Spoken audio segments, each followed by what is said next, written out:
I don't know that today's better numbers gets the Albanese government out of political trouble just yet on the cost of living, do you? No, probably not just yet. Look, the numbers are definitely going in the right direction. And of course, once you strip some of those more volatile figures out of the headline inflation rate, there is still a level of stickiness to that core inflation. So anything that relates to that non-discretionary and essential spending, where that inflation in that area is still going up, that's still going to be a problem. The other thing is we often see a lot of price rises as at July 1. So I think the next quarter inflation figures will also be very instructive. Look, we still have a very strong labour market. Unemployment is at 3.5%.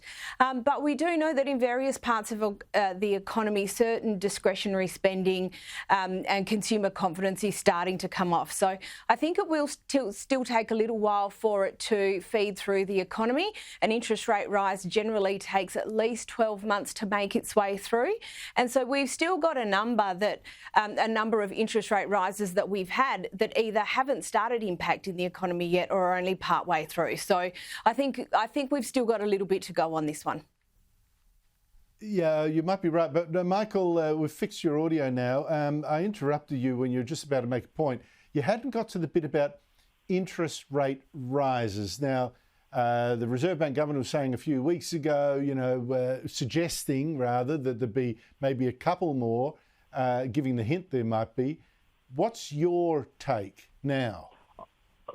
Andrew, I still think there's at least one more rate rise in the pipeline. And the reason I say that is that you do need to get another quarter of a figure around that 0.8 or lower for you to declare that the trend line is heading precisely in a sustainable right direction as opposed to a right direction. That's a one-off figure. And I am worried, as I was saying before the audio went, about rents and the immigration program. I think there's still going to be pressure on rents, and that's a big factor in these numbers with a massive immigration program.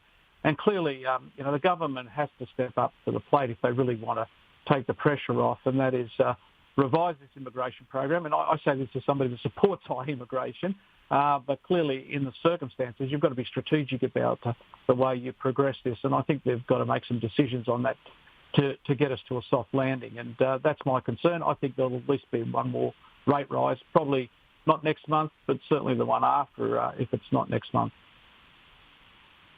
Look, you're so right about immigration. I think I might have to do that tomorrow or next week.